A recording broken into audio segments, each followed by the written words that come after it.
Thank you, everyone, for being with us today. Before we begin the meeting, I have a statement that I would like to read.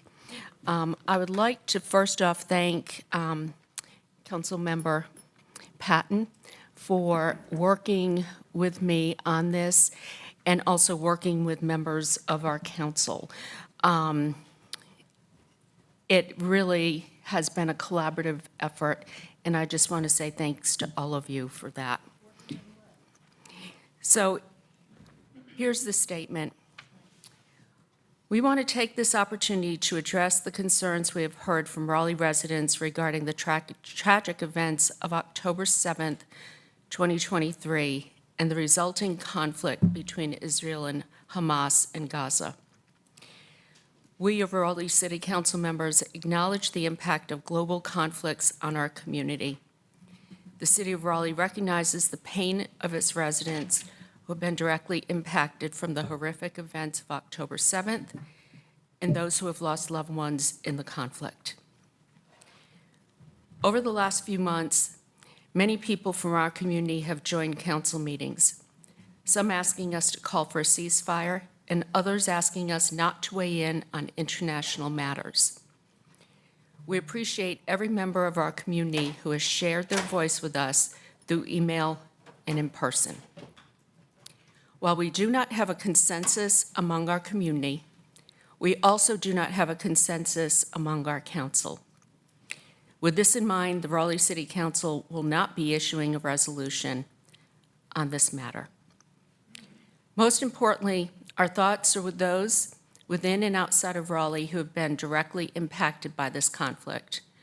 We strongly condemn all forms of harassment and hate speech and acknowledge the rise of anti-Semitism and Islamophobia across the city and across the country. Our city's diverse population is one of our greatest strengths. It includes many ties to Israelis and Palestinians here and abroad. We wholeheartedly believe that all human life, regardless of faith or ethnicity, is precious. As a council, our job is to strengthen our community and bring Raleigh closer together. Members of the City Council have engaged local Jewish, Palestinian, Muslim leaders to better understand both the conflict more broadly and the needs of our people within our community. We have shared your messages with our federal elected leaders.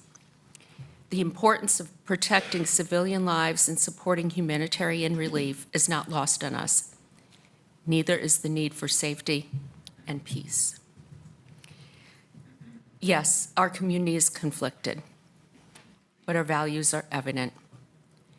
We call for the protection of all civilians and humanitarian relief. We call for the safe return of all hostages. We, like many others in our country, call on world leaders to work toward an end to this conflict and a peaceful long-term solution. We call for peace at home and abroad.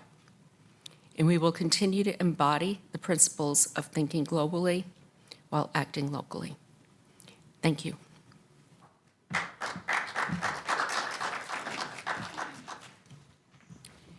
Okay, now I will call the meeting to order. Our first Excuse me, I'm sorry. I thought I was going to have a space. I'm sorry, I had my hand raised. I'm sorry, I was trying to get the meeting started. Right. So I just want to weigh in on the statement that you just said. As stated, the statement was not unanimous. We had one council discussion back in November, followed by individual conversations. Many have met with both sides and listened to every person who has come to share their thoughts by exercising their right to be heard in public comment.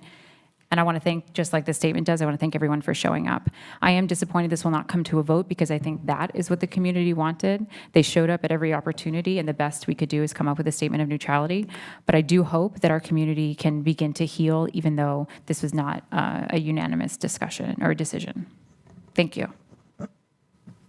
Okay, next we have the Pledge of Allegiance. I believe Councilmember Harrison. Allegiance to the flag of the United States of America and to the republic for which it stands, one nation, under God, indivisible, with liberty and justice for all.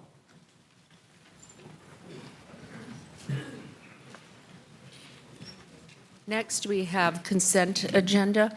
I have not been notified of any items being pulled, so could we have a motion to approve? Move to approve the consent agenda? Second. All in favor? Aye. Aye. Okay, thank you. Next, we have planning. Yes, ma'am. I'm Walter, Raleigh Planning and Development, with the report and recommendation of the Planning Commission. And I'm afraid Chair Miller will be joining us late if she is able to make it today. She had some conflicts.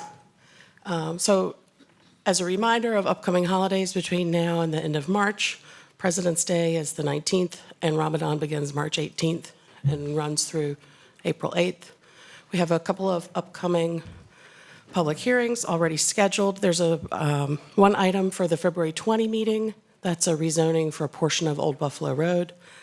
And then on March 5th, we'll hear Z9222, discussion of that again, as well as Hardin Road will have been reviewed by committee at that time on March 5th, and will be back at public hearing as previously scheduled by this body. So there are 4 items coming out of Planning Commission. This first one on South Saunders Street. This is on the west side of Saunders, close to the Harley-Davidson dealership. This is a request to rezone just about 2 acres from an industrial mixed-use district to commercial mixed use with a 20-story height limit. There's some conditions offered. This is consistent with the comprehensive plan and the future land use map, but not the urban form map. Planning Commission recommends approval, and we're suggesting to you that you might choose a public hearing date as early as March 5th. That's really the soonest we could accomplish mailed notice, but recognizing that you may want more room on the March 5th agenda, given what's already scheduled, you might choose March 19th for this one. The second item is on Nowell Road. Again, right around 2 acres. This is going from RR4 to RX4 with a parking limited frontage and conditions. Again, consistent with the comprehensive plan, but inconsistent with future land use map. Planning Commission does recommend approval, and your options, the soonest option being March 5th or March 19th if you prefer. Another case on Buffalo Road. This is almost 28 acres going from CX3 to CX4. The conditions are changing a bit here. I will note that while the height's increasing, the actual square footage entitlement is not. This is consistent with the comprehensive plan, but inconsistent with the future land use map. Again, Planning Commission recommending approval, and your choice of public hearing date, March 5th or March 19th. Finally, Varsity Drive. This is a request to go to RX7. Planning Commission did recommend approval, but also recommended additional zoning condition changes, and also suggested some additional notice techniques given the limited English proficiency of some of the population in this area. Again, option for you for March 15 or March 19. And I understand the applicant may wish to revise conditions before you set the hearing. So this may be when you want to hold until the 20th to set the hearing. So those are the 4 items, and happy to answer any questions that you might have. Councilmember Harrison? Yeah, for those in District D, I believe for the Knoll Road, the applicant has asked for March 19th or beyond date, so I'd say let's do March 19th. Do you want me to go ahead and make a motion for that? Sure. So to set the public hearing for Knoll Road for March 19th. Is that because is that because they want to make changes? They're not going to be there that first meeting. Got it. And there still definitely needs to be some conversations. I know there's been some concerns from neighbors that I want to make sure we have time also to go through. Yeah. I believe that same applicant also is representing the Buffalo Road case. Oh, okay. I don't know about that one, but going on to Varsity, they have, We need a vote. oh, sorry. Okay, we have a motion and a second. All in favor? Aye. Aye. Anyone opposed? Okay, thank you. Both for Varsity and Saunders, I'd ask that we hold before setting the public hearing. They are both working on conditions, so we can decide at our next February meeting. We'll bring those back as special items set on the 20th. Okay, great. Okay, And- and then we have the rezoning on Buffalo. Okay. Well, if there's the same applicant as the other one and they're not in town on the 5th, then we'll go with the 19th. So motion to set the public hearing for the 19th? All in favor? Aye. Anyone opposed? Okay, thank you. Can I just check my notes? So that means on March 5th, we've just got Hardin Road and the TOD conversation? Is that correct? That's exactly right. Okay. Thanks. Unless we put something on the 20th. Thank you. Okay, thank you. Next, we have special items. First is letter support, NCDOT request to name I-440 interchange at New Bern Avenue, Coach George Williams, in honor of him. Robin, can you? Good afternoon, Mayor and City Council. Robin Deacle on behalf of the Communications Department. There is an effort right now to name that interchange for Coach Williams, and last month, Councilmember Branch asked us to draft a letter of support to bring to you for consideration. That letter is in your packet for consideration today. I'll turn it over to Councilmember Branch. Yeah, definitely. This is a NCDOT right away in this state. Talking to Senator Blue's office, asked the city for a letter of support as they move forward with the application. If there are no questions, I move for approval. All in favor? Aye. Anyone opposed? Okay, thank you very much. Second item is the general capital reserves. All right, good afternoon. Sadia Sitar with Budget and Management Services. Happy to chat with you all about the remaining general capital reserves. As council will be aware, we had about $34.4 million in general capital reserves at the end of fiscal year 23. We had City Council appropriate $33.05 million with $1.35 million that we had specifically set aside for City Council to prioritize different areas of funding. So we sent a survey out to you all in December of last year, and thank you all for completing it. So my goal today is to share with all of you what all of you prioritized as part of that survey, and then potentially give some direction to staff on how to move forward.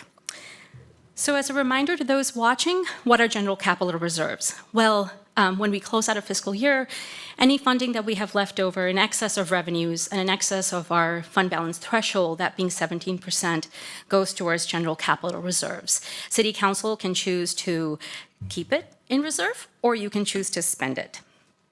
So this year, like I said, we set aside $1.35 million for City Council priorities. And this next slide kind of shows you your ideas that you shared with us that you would like to spend this $1.35 million on. Some of you had a lot of shared and similar thoughts, and some of you didn't. So here is where we are. You had communicated to us through your survey that you would like to set aside the $1.35 million for sidewalks or sidewalk micrograb programs. You also wanted to see some funding for downtown investment. Now remember that we did set aside funding for downtown investments as part of our ARPA reallocation efforts last year. You also wanted to see some investments for Raleigh Fire. Some of you said apparatus, some of you said fire stations. We also approved funding for Raleigh Fire apparatus as part of the ARPA reallocation effort, actually as part of our original capital reserve, sorry.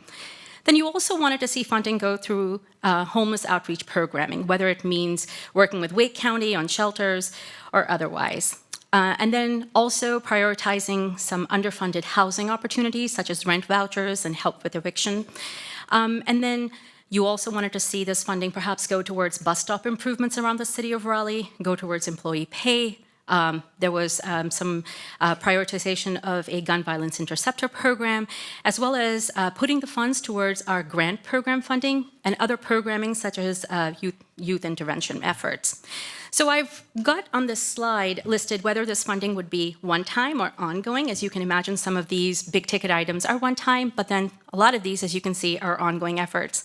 And as far as estimated costs are concerned, that is really up to City Council to decide how you would like to see this funding. Of course, we've spent some budget on these efforts already, so we do have an idea of what these would cost, but should you decide to move forward today, we can go back to the table and kind of bring you back some definitive amounts of how you would like to see this spent. So moving forward, now that you have an idea of where we are, your next step would be a couple of things. You can either say, Sadia, keep this money as part of the fiscal year 25 capital budget process, Or you can, have some consensus on the table as to how you would like to see this funding spent. And if you need staff to go back to the table, back to the drawing board and give you some definitive numbers, we would be happy to do that as well. And with that, I'm happy to take any questions you have. Mayor Pro Tem Melton? I don't have any questions. I don't believe we had this presentation in the backup prior to the meeting today, and so I would just like to hold this for a little bit more information. It looks like at least more than one council member had some of the same priorities, at least 5 of them, but you've noted that every single thing on here is going to cost more than the 1.35, and so I think we should hold it for a little more discussion. I do know that we're going to get the results of our economic development study with the Downtown Raleigh Alliance soon, and there may be pieces in there that could address some of the homelessness outreach or the downtown investments or the sidewalks that maybe we could allocate some of this towards. But I think without specifics, it's hard to give direction, and we didn't. It's the first time we're seeing it, so I'd like to hold it. Okay. I would agree with that. I think it would be good if we could hear the results of the economic development study, because I think that would be enlightening and might help us make some decisions. Councilmember Branch? Yeah, I would agree in holding, but also I was wondering if we could get receive the feedback that the community gave when you reached out to the community on some of the initiatives that they saw, because I know that was just a certain pot of money, and I don't know if there's any things that overlaps that may be one time. So I think with all of that information, it may be helpful, because there may be some things there that we can kind of do jointly. So we will be coming back with that information, Councilmember Branch, as part of our first budget work session on February 19th. Okay, so I guess the direction is to move after that. That's fine. Councilmember Harrison? Yeah, I just want to add to the conversation, just seeing that sidewalks are one time. I feel like that is something that we do hear over and over again across the entire city, that need. So it seems like the kind of project that could be done, in a short period of time. And then obviously we can't do every sidewalk in the city. So if this is high on the priority list, I don't know if these are in They are not. Okay. All Yes. right. It would be helpful to get a sense of what you could do with 1.35 million regarding sidewalks. And then I think the homelessness outreach and housing priorities are always important. I would be curious if we could spend those monies quickly. Do we have that kind of opportunity, or is it the kind of thing we'd have to kind of build out something new, or is there some element that we can put some additional funding in right away that would be helpful? Sure. Councilmember Patton? Yeah, just to add, build on the sidewalks thing, I think I do not honestly remember what I put, but I suspect I put interest in the microgaps program. did. Okay. You did. Thank you. So as you bring us back, how far can this $1 million go? Maybe look at both one larger capital project and maybe how far it would go with a microgaps focus. We can do that, for sure. Okay. Okay. All right. Thank you. All right, next we have the Stormwater Design Manual update.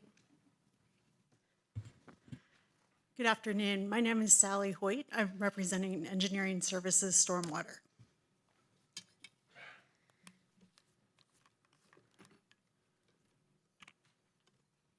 We're here today requesting authorization to make edits to the Stormwater Design Manual and the associated sections of the UDO. This is because the Stormwater Design Manual is incorporated into the UDO by reference. Therefore, it needs to go through the same process as UDO changes. So today we're asking for authorization that would allow this to go through the Planning Commission process and back to council for formal public hearing. The proposed scope of changes is to combine 2 documents that are existing pieces of guidance referenced by the UDO, the design manual and the guidelines for land disturbing activity. We are planning a full overhaul of the manual, which was last updated in 2001. And we would also be making text changes to support those changes to the manual. There's several key changes proposed or key objectives in making these updates. One is to address drainage between infill lots, so lot-to-lot drainage. That is one of the frequent items we hear from citizens about. This would also address when a upstream development is discharging into a downstream development onto private land as opposed to into a right-of-way or a stream. We would also be updating the full stormwater control requirements to match the NUS rule changes that this council approved in last May, and to better incorporate green stormwater infrastructure. We would be addressing changing weather patterns by referencing the latest design rainfall, reflecting latest research, and upgrading design storms for larger drainage areas to better reflect the uncertainty. And the final key proposed change is to provide for infrastructure inspection. We don't currently have a permit for stormwater drainage pipes, and this would bring that and would achieve two objectives. One, to ensure the quality as those things are installed and turned over to the city for maintenance. And secondly, to support our inventory requirements under our permitting. We have previously reached out to the public to gather informal public input, including posting this on the web and receiving informal public comments in that way, presenting to the Stormwater Management Advisory Commission, and meeting with other stakeholders upon request, including several meetings with the Home Builders Association. This is a summary of those outreach efforts via the web, the number of comments received, and the number of commenters. So we feel like we have received a lot of great input that have improved the content and are now ready to go through the formal process. So now we're going to leave that in your hands with our request for authorization. Thank you. Councilmember Harrison. Thank you so much. I'm prepared to make a motion to authorize the text change as requested. I just really thank all of our stormwater staff for being true leaders for the state and across the country and the work you do. So excited to see what we can come up with next. So can I have, I have a couple questions before we make a motion. Hi. Two things from me. One, is there any intention, whether it will be like in the text or just an internal policy, 20 years is a long time without an update. And so do we have some plans for the care and keeping of this document moving forward as technology and the climate continue to change? Yes, so we are planning to, as a matter of operating procedure, have a 5-year update cycle in the future. Cool, awesome. And then my second question, I have a specific constituent concern. I'm not going to put good technical language on it because every time I think I have it, then I lose it again. But a development was happening at one property. When they went to flush their temporary stormwater device, it flooded the backyard of the existing resident. This flow easement that you described, this speaks to that exact Yes, it situation, would address right? that issue Okay. by requiring that a developer either discharge to an existing stream to a right-of-way or to obtain a downstream easement. It's also would require that a new development place an upstream easement for future development. Okay, got it. Cool. All right, that's all I got. Thank you. Okay, we have a motion. Do we have a second? Seconded by Councilmember Fort. All in favor? Aye. Okay, that was unanimous. Thank you. And next, we have the Municipal Service District report on the Blue Ridge Corridor. All right, well, good afternoon again. Sadia Sitar from Budget and Management Services. As City Council will remember, we had representatives from the Blue Ridge Corridor Alliance here with all of you on November 21st, talking about a proposed MSD. So we were given some direction by City Council to revise the previous feasibility study. So we have done that. So I'm going to share some tidbits from that study with you all, and then go through a timeline related to next steps and actions that this City Council can take. So as I said previously, we had representatives from the BRCA come and talk to us about a proposed boundary for the potential MSD, a rate, a tax rate, and expenses for the MSD as well. And Council gave us direction to revise the MSD that staff has done, which should be attached to your agenda item. So this is the map that was shared by the BRCA. This is the same map, and we kind of went back, we worked with our folks in IT and in finance to figure out the number of parcels here that could be impacted should we develop an MSD in this region. So as you can see, now I'm not as good as Bynum is with like writing stuff on the screen, but as you can see, the blue dots there are those 2 residential properties that are impacted by this, but the majority are commercial properties. As you can see, there are about 275 parcels there. And I'm going to say that about 46 or 47% of those are apartments, which I know that City Council had concerns about based on the last meeting that we had. And about 38 parcels, or 63% there, are, exempt, and that's Rex and other properties as such. So what is the potential tax levy and revenue that one can anticipate should we establish an MSD in this area? So the BRCA proposed expenses in the amount of about just a tad bit over $1 million. The supporting revenue, a portion of that was through city support and sponsorships. So I just want City Council to remember that as we discuss this slide. So staff took it upon themselves to share with City Council what the potential revenue could be if we were to set a tax rate here, a 1 cent, 2 cents, 3 cents, 5 cents, or 10 cents. So when we last spoke to the BRCA, the presentation was done in November. That was pre-evaluation, which was conducted on January 16th. So the rate of 5 cents at that time was mentioned to support their proposed expenses. As City Council can see on the slide, after the reval, that rate of 5 cents is quite high. So based on their expenses, staff is estimating that a rate of 3.02 cents would generate the appropriate expenses for the functioning of this MSD. Oops. So here's where we were last time. We were given direction by City Council to revise the feasibility study, which we have done. And now that we've done that, we're back with you all. And this is the action that needs to be taken today should City Council decide to move forward with this.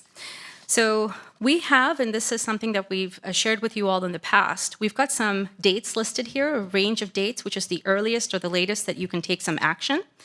So should you decide to move forward, proceed with a public hearing, the clerk has to keep the revised feasibility study on hand for about 4-ish weeks or so. So with that into account, you can set a hearing date within the earliest time frame being today, which is the 6th, or the latest being the 2nd of April. And of course, once that hearing is scheduled, we will then work with the city clerk to make sure that notices are mailed out to property owners. And then as you can see, I'm sure that some folks are gonna, apply for petitions, so we'll have to work around that as well. And then again, here is the timeline that City Council can take to schedule a public hearing to establish an MSD for the area, the earliest being the 19th of March and the latest being the 7th of May. And then again, we've got some other actions following that city public hearing that takes place, which is reviewing petitions for exclusion for any property that doesn't want to be included in the district, and of course, reading of the ordinances. The first one, the earliest that can take place, is the 16th of April, and the second reading taking place the earliest on the 7th of May. And again, just as a reminder, we would need to set the tax rate as part of the upcoming fiscal year 25 budget process. So next steps for this City Council. Staff is recommending that City Council accept the revised feasibility study that staff has created, accept the proposed boundary of the Blue Ridge MSD, again, shared in the presentation, shared in the study with you all as well, and then set a date for a public hearing. I apologize that it shouldn't be scheduled. It should be setting a date for a public hearing. And then again, should council decide to do that, we will work with the city clerk to make sure that notices are mailed to all property owners within that proposed district. So that is all that I have on this matter for you all. If you have any questions, I'd be happy to take them at this time. I had one question related to staff is scheduling 2 potential public engagement opportunities. Yes, ma'am. When are those planned? Fantastic. I apologize. I should have mentioned that. So Budget has been working with the Office of Community Engagement and Mark Walton in Housing. We have, there's a in-person public meeting has been scheduled, I believe, for the 22nd of February, and a virtual public meeting has been scheduled for the beginning week of March. I believe it's March 4th or something, but there are 2 opportunities for the public in the area to come and speak on this issue. Councilmember Fort? Yeah, on your map, you have 2 residential parcels that are left in. Yes. Why? 2 left in? Yeah. Well, there are 2 residential properties within the MSD, so we wanted to show those. We just wanted to show that they're there. I apologize, I don't understand the question. They have to be contiguous. You can't just remove Can't- You can't carve it out. Is that what, is We- it possible? no. Yeah, that was my question. Okay. You cannot remove them. No, they're in the boundary of the MSD, yes. It's just 2 residential properties. One is a residential property through and through, and the other one is like a property where a homeowner has a business on the property as well. So, So they live there and have a business there. yes, ma'am. And then one is just strictly residential. Strictly residential, a really, really large parcel, which is why it's pretty large there on the screen, yes. Okay. Councilmember Harrison? Yeah, so just a few questions and to confirm some elements. You gave a variety of rate possibilities. For Yes. example, the 3 cents, which would generate $900K, but that rate, if the MSD was to be approved, would not be set until our fiscal year 2025 budget. Yes, so we would need City Council to adopt the rate along with the adoption of the budget. Okay. Yes. And can that rate then be changed each year? I am not privy to that information. I'm going to have to defer to Tansy on that. Yes, the council can establish the rates for the MSD just as you do the general tax rate. So that would, each year as a part of the budget, you set and affirm the general tax rate and the rates for the MSDs. Okay, so there's, Typically, we don't change it on an annual basis. There is typically a period of time when whoever is the administrator of the MSD would bring forward new amenities or elevated or enhanced amenities and then ask for the increase in the rate as a result of that. okay, that's helpful. I'm just looking at the budget that is listed in the feasibility study. So they have listed just over $1 million in expenses.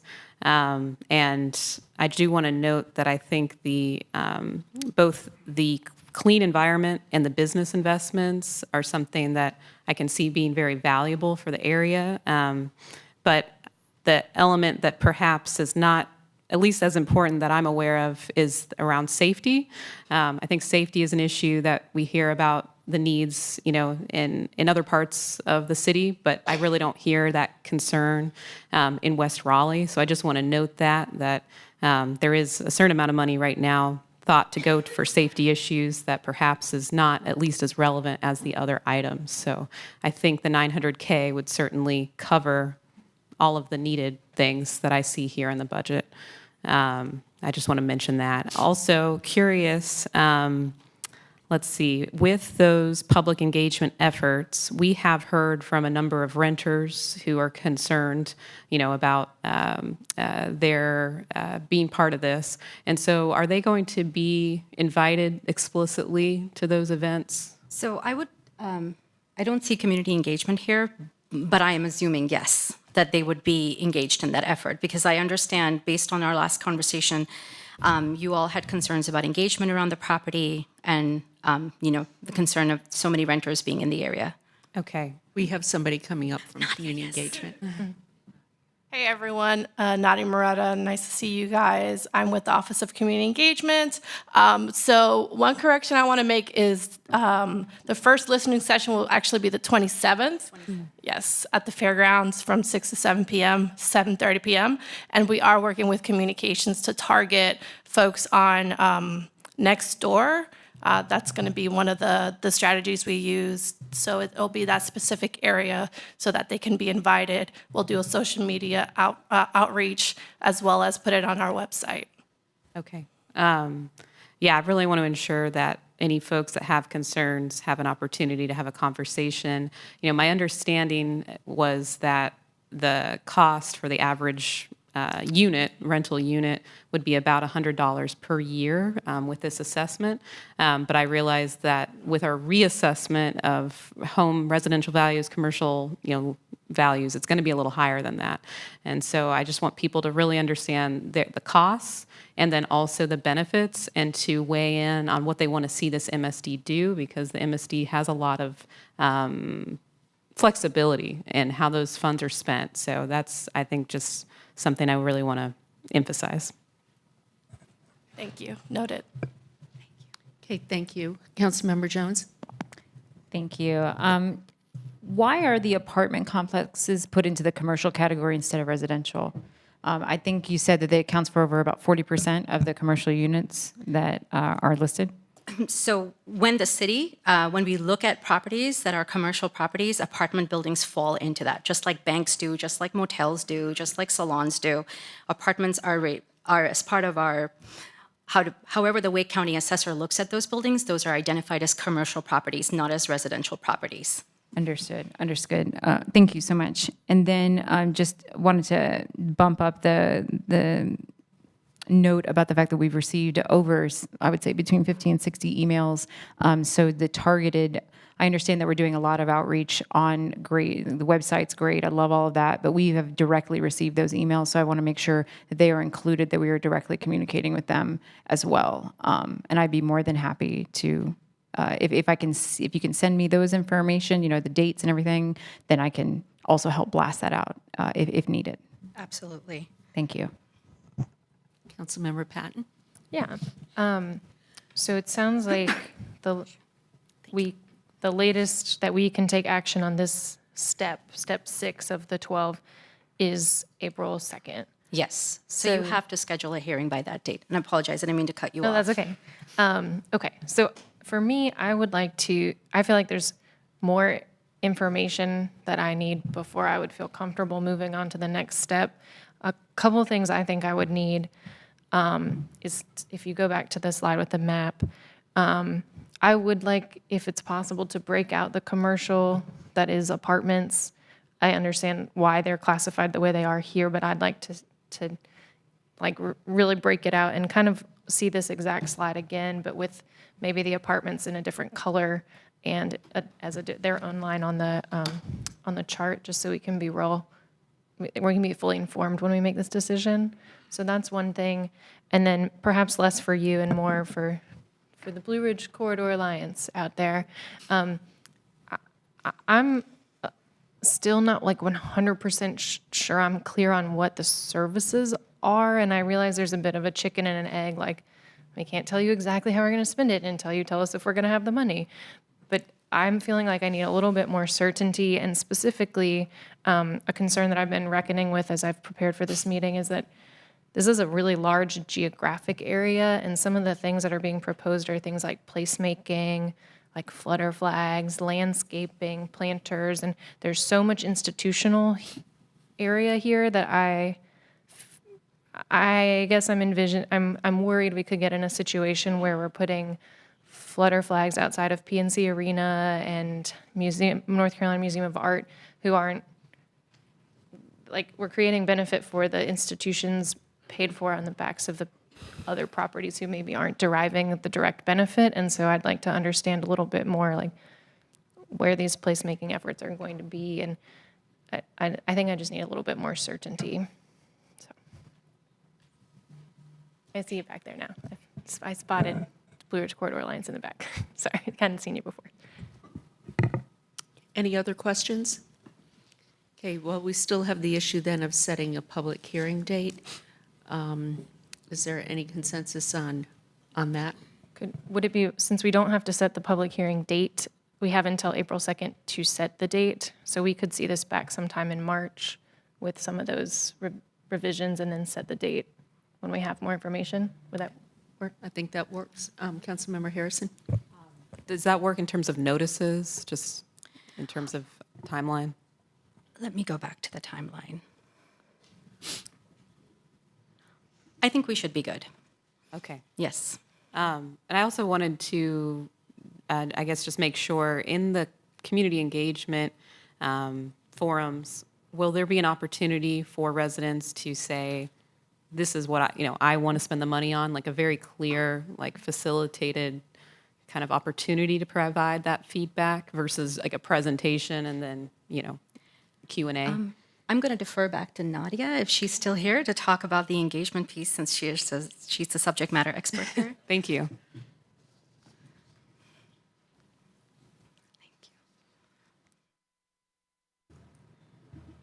Hello. So yeah, the plan was to have a presentation of what the proposal is and what all the details are regarding the report, and then having a part of that session also be an opportunity for folks to give their feedback.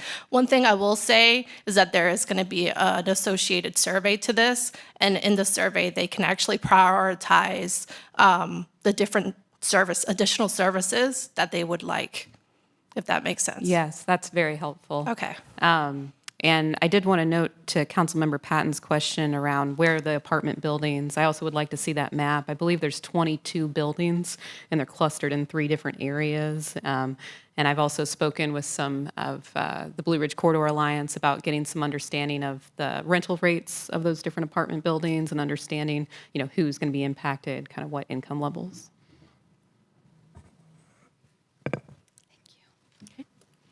All right. All right. Okay, thank you. Thank you very much. Next, we have the report and recommendation of the city manager. Good afternoon, Mayor and Council. Today I have 3 items in my report, the first and second of which is affiliated with the Chavis Memorial Park, the Aquatic Center, and Heritage Plaza improvements. So we have Priscilla Williams from Engineering Services presenting both items, so I won't introduce the second item. The first is the design contract, and the second one is for the joint venture. So, Priscilla. Thank you, Madam City Manager, and as mentioned, I'm Priscilla Williams, the City Construction Projects Administrator for Public Safety and Special Projects. I am presenting to you the consultant's recommendation for Chavis Aquatics and Heritage Plaza improvements and a summary of the selection process. The selection process for professional services is found in the North Carolina General Statute 143-64.31. Professional services, specifically architectural, engineering, and construction management services, are to be selected based upon qualifications. Firms interested in performing these services must demonstrate competence and qualification for the type of professional services that are offered. These services are solicited through a request for qualifications, and the template for the request for qualifications can be found on CoreCon. This slide is illustrative of the step-by-step process. It starts with the advertisement of the RFQ, and our process in particular includes a pre-submittal meeting for potential proposers. It's our objective to give everyone sufficient information to guarantee success. This offers them an opportunity to learn as much about the project and our requirements. And in addition, it oftentimes may include a site visit. A technical review committee will review the responses to the RFQ, and firms that score the highest will be shortlisted and invited to interview. After the interviews, the firms are scored again, and the firm with the highest score will advance to the contract negotiation stage, and if negotiations with the most qualified firm are unsuccessful, the statute permits negotiation with subsequent firms until a contract agreement is eventually reached. Upon successful completion of negotiation, staff recommends approval, and that's where we are today. Our evaluation committees are normally comprised of the subject matter experts and the end user. It's important to note that PRCR staff members were a part of both evaluation teams, and I do want to highlight that Justin Sigmund, who oversees the city's aquatic facilities, was part of the design evaluation committee.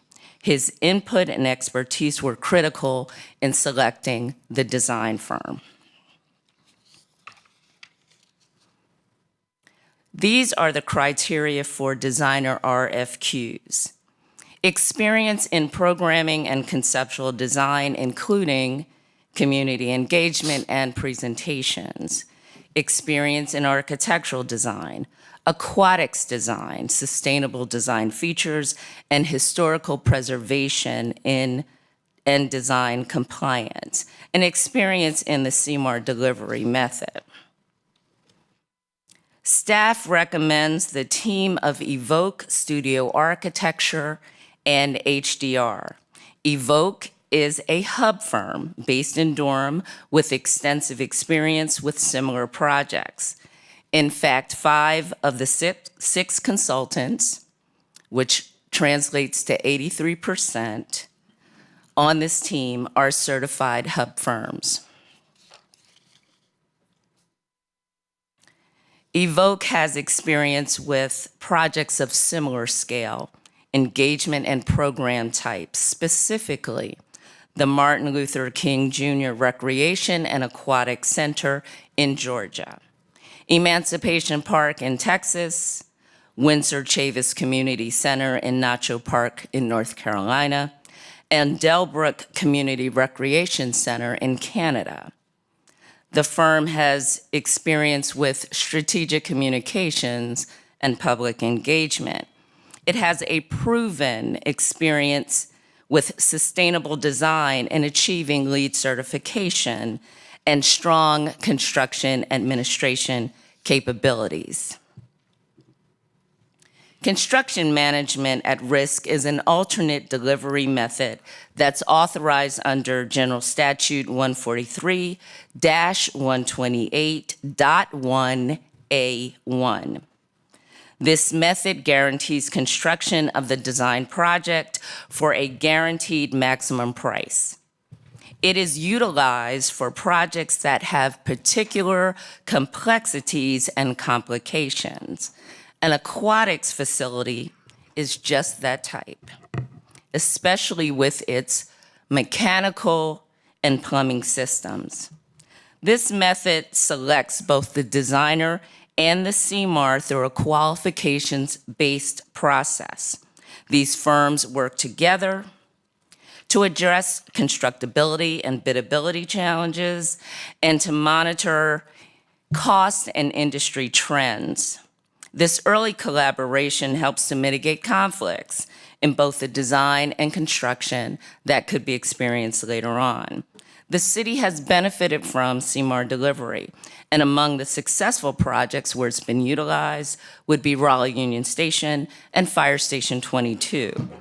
Gibson Play Plaza and East Civic Tower are 2 projects that are currently utilizing CMAR. For the RFQ criteria, what the city requested was experience in Plaza Park aquatics facilities and similar construction projects. Experience in the pre-qualification of bidders, which is a requirement under the statute, preparation and development of the GMP, guaranteed maximum price, those packages, bidding, bid evaluation, and award. Experience in rebidding strategies, which is something that we are experiencing now. If we don't have sufficient bidders, we have to rebid. Experience in successful MWBE plan participation, which is also required by statute.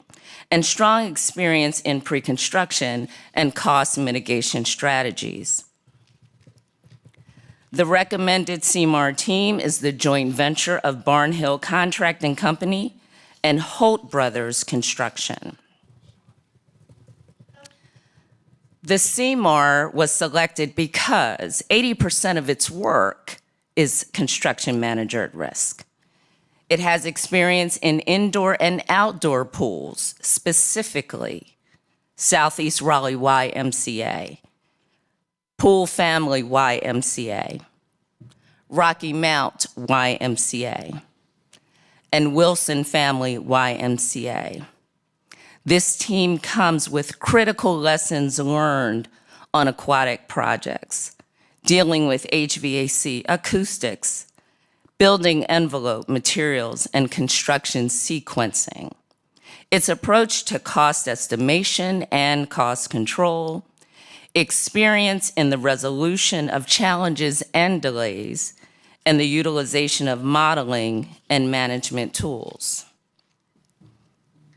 For this project, $53.9 million will be available for design and construction. Staff's recommendation is to authorize the city manager to execute contracts with Evoke Studio Architecture in partnership with HDR for design services and with the joint venture of Barnhill Contracting Company and Hope Brothers Construction for CMAR services. Madam City Manager, this concludes the presentation, and staff is available for questions.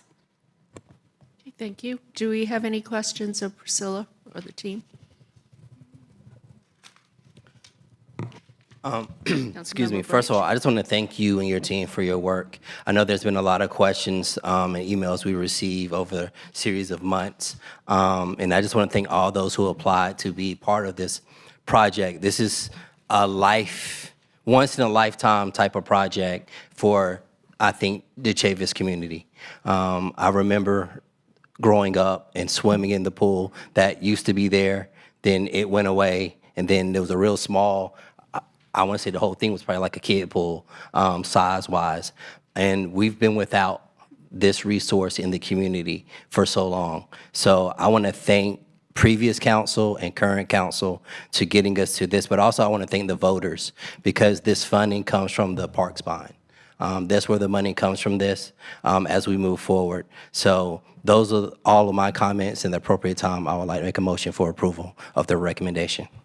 We have no questions, so Yeah, I'm happy to second it. I just wanted to really highlight that this has a WMB consultant. 83% of the subcontractors are WMBEs, and then on that other part of the contract, we have 20% WMB participation, which is some of the highest we've seen on these projects. And I think that's really compelling and especially poignant for this facility. So happy to second that motion.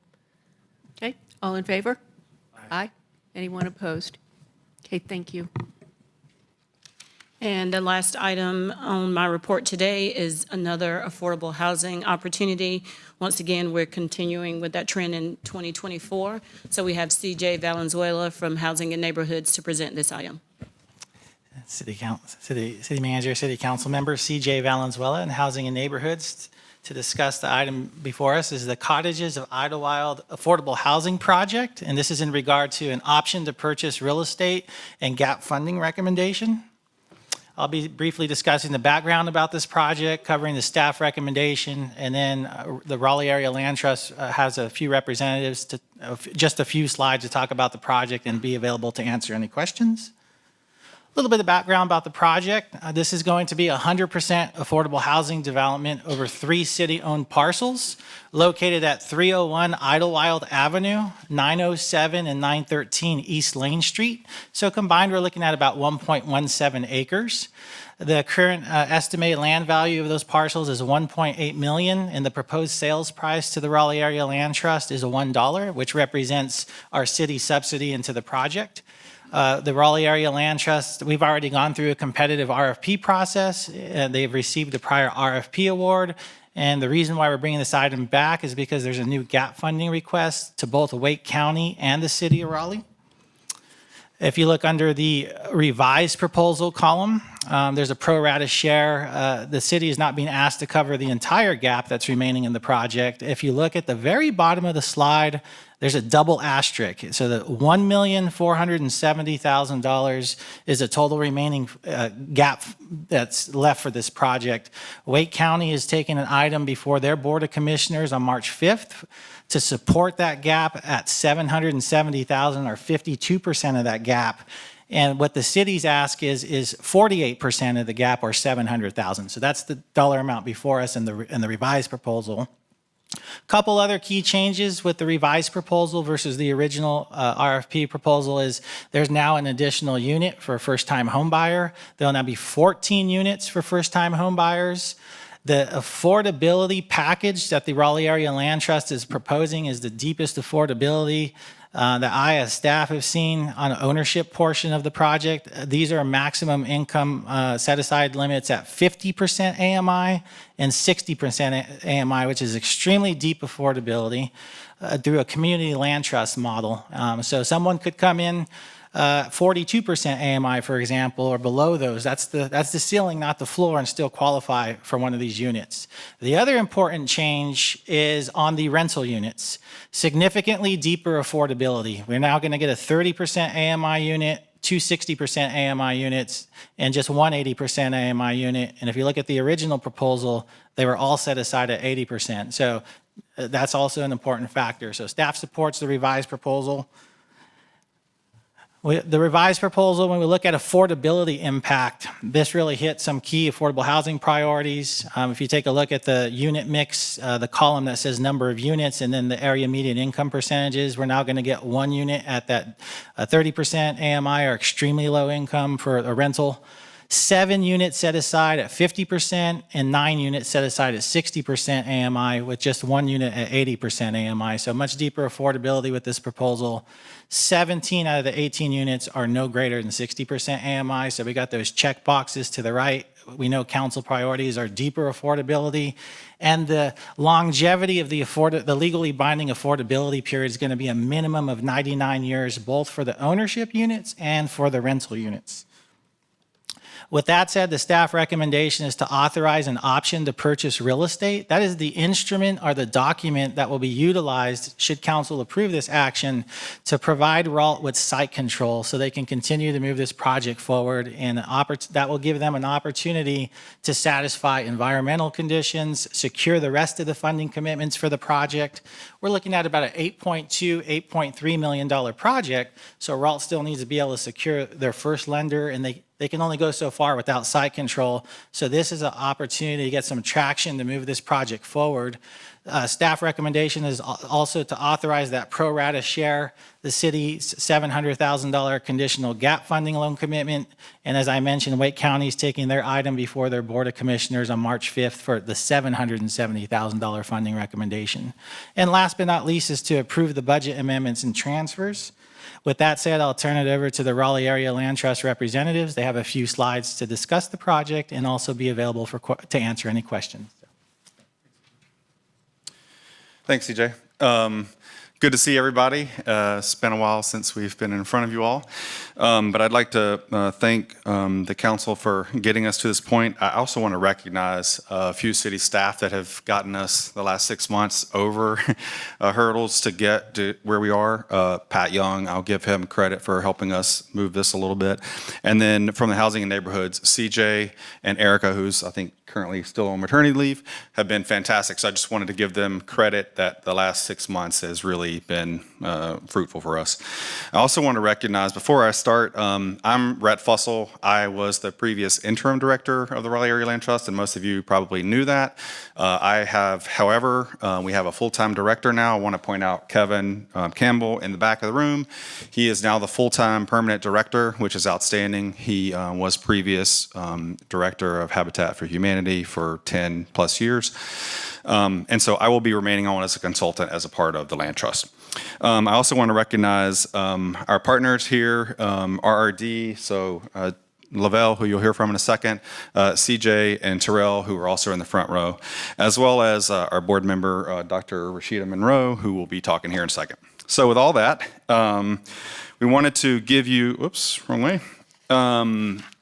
a little bit about the land trust. One, because some people may not be familiar on the council, but also more familiar with the folks in the audience or that are watching this. The land trust has a mission to make affordable home ownership a priority for limited income households. So we meet that 50 to 80% AMI categories that CJ mentioned. But it's perpetually affordable. And the way we do that is through the community land trust model. And the way that works is we own the land underneath. We sell the actual structure to an individual. They have a mortgage on that home, and they own it until they're ready to sell. Once they're ready to sell, it comes back to the land trust to sell to another qualified individual. So that keeps the permanent affordability. I won't go through all these things, but it provides you some benefits of the land trust. One of those is that CJ mentioned is it's guaranteed for at least 99 years. For affordability, we like to say it's actually 199 because that is renewable. Should someone live that long, they can renew it, but it also can be passed along to their heirs, and they can renew the 99 years. So it kind of perpetually goes. We do restrict the home price at resale, but that's to allow for that permanent affordability through the life of many homeowners. So for the site that we're talking about, Idlewild, as CJ mentioned, we've added some units to the mix. I wanted to just briefly show you. I won't go over this, but there are multiple for sale units at 50 and 60%, as well as rentals at 80, 60, and 30. This is the site plan that is almost approved. And it will, of course, is a cottage court arrangement, so it will be the first affordable cottage court here in Wake County, or Raleigh specifically. We are upgrading the bus location here with permanent fixtures and using some other really cool things on the site. I will also say that we have set this up to be aging in place because we feel like there will be multi-unit living in some instances. So all of the units have downstairs main units, so they can use it for multifamily generational living. CJ mentioned the development proposal. The city of Raleigh and Wake County essentially are about 17% of the loan, but we are using Housing Finance Agency. We have secured a loan with self-help for the construction of the project once we receive the actual site control. And then we've gotten about $900,000 already in private and corporate donations. I would like to recognize those folks down at the bottom here on the slide. They have been outstanding in getting us to this private donation location, the Housing Foundation for the State of North Carolina Realtors, Tom and Pat Gibson, Wells Fargo, and Coastal.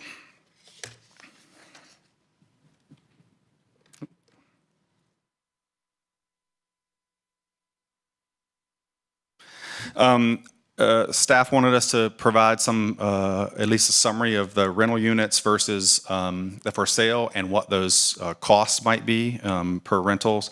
So I'll provide that here. The for sale units, you can see that they are drastically below what market value would be, especially in this location in Raleigh, more than half of what a normal homeowner situation might be in this part of town in Raleigh. We're talking about 150 per square foot compared to what our normal is 300 to 400 a square foot.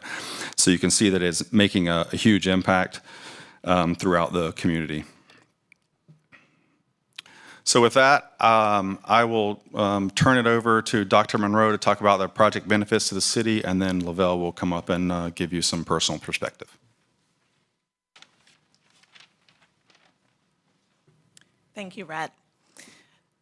Good afternoon. I'm Dr. Rashida Monroe. I'm a pediatrician and medical educator at UNC School of Medicine and a RALT board member.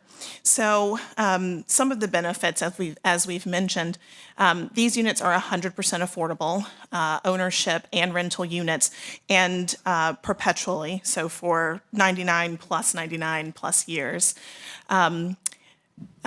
They are fully accessible for multi-generational living, and off the bat, we will serve 60 individuals or 18 families, but over the course of 30 years, 200 plus individuals may be served in this affordable housing unit.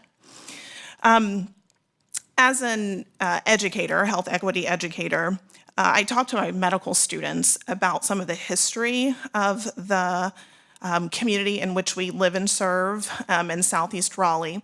And I often refer to an excerpt from a book called The Color of Law by Richard Rothstein. In that book, it talks about an area of Raleigh, and it describes that school board decisions were used to help force the segregation of Raleigh. In Raleigh, in the 20th century, neighborhoods of black and white concentration were scattered across the city. They included two relatively prosperous African-American neighborhoods, Idlewild and College Park.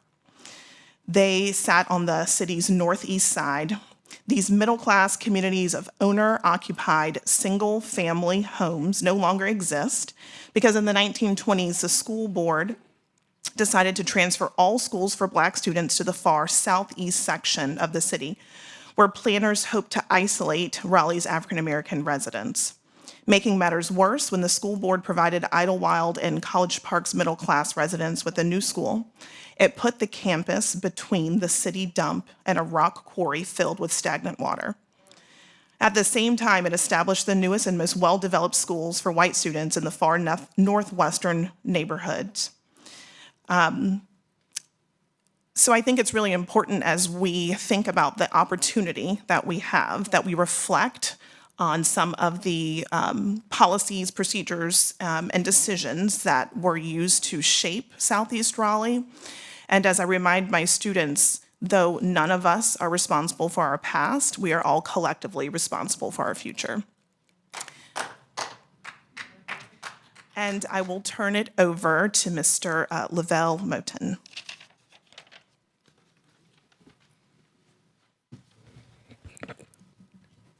Good afternoon, Council. My name is Lavelle Moten, co-founder of Raleigh Race Development. My two partners are here today, Terrell Midget and also CJ Mann, but today I'm more importantly a former resident of Southeast Raleigh, in particular the Lane Street Idlewild community. I won't be long because I know the look of people's faces, so I'm gonna make this as short as I can possibly be. But it's an honor for me to be in front of you today. I try not to come down here because I get way too emotional, so I'd rather stay on the sideline of a basketball court and yell at referees. But I wanted to come down here today just to add to what Rhett and Dr. Monroe was speaking of from a historical standpoint. The truth of the matter is, we have Raleigh Race Development, but this ain't business for me. It's probably a lot more personal. Take your time.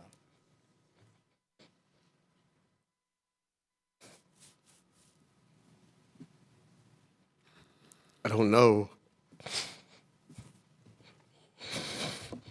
if y'all are aware of this, but this particular parcel of land in neighborhood, it was the first neighborhood where slaves were allowed to purchase homes. And I think we have an opportunity to do something in the city that's never been done. I'll take you by some numbers. Number one, we have an opportunity to eradicate intergenerational poverty. So many of you may ask, what is intergenerational poverty? Well, intergenerational poverty is a study that says if a child is born into poverty, chances are 3 generations of his family will remain in poverty. And that was me. I lived on Jones Street. My grandmother lived on Lane Street. My great-grandmother lived on Idlewild. That was 3 generations of intergenerational poverty. In 40 years of that housing project existing, cameras, please don't show this, because I'll be telling my kids to, I'm sorry, like, I'll be telling my kids to be tough, but they're gonna be like, Coach, I know getting with, so y'all please cut this part out. That's all I ask. It's live. Yeah, but in 40 years of this housing project existing,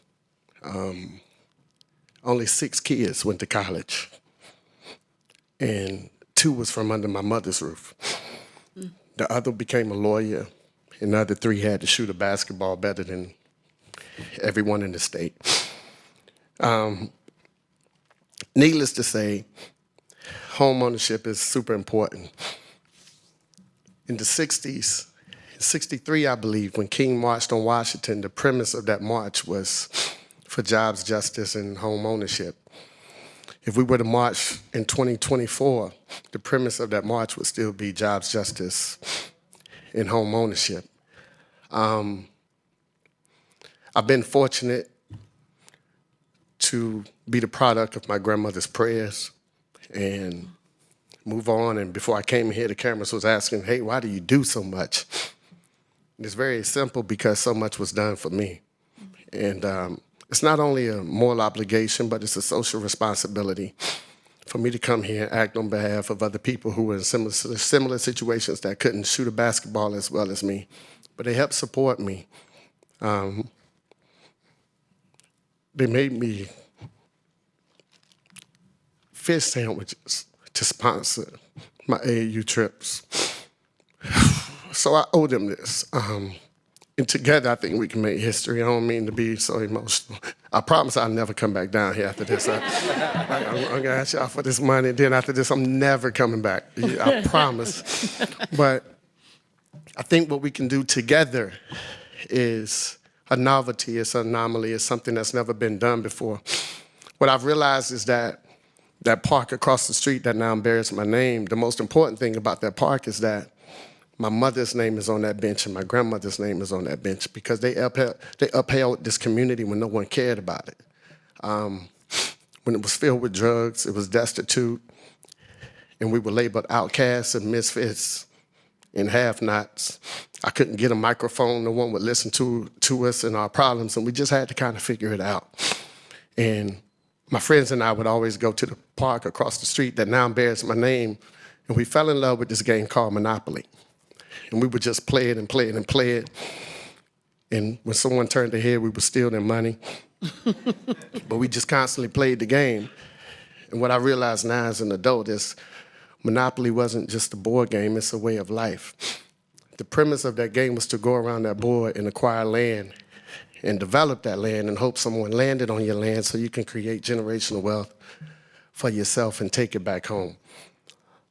Well, on Lane Street in Idlewild in particular, we haven't had an opportunity to acquire any land in close to 50 years. Some of that's been systemic. Some of that's been previous issues that neither one of us can control. But we can all come together and fix that right now. So you're going across this board and you're trying to acquire land to develop. And if you don't have any land, then 2 things are going to happen.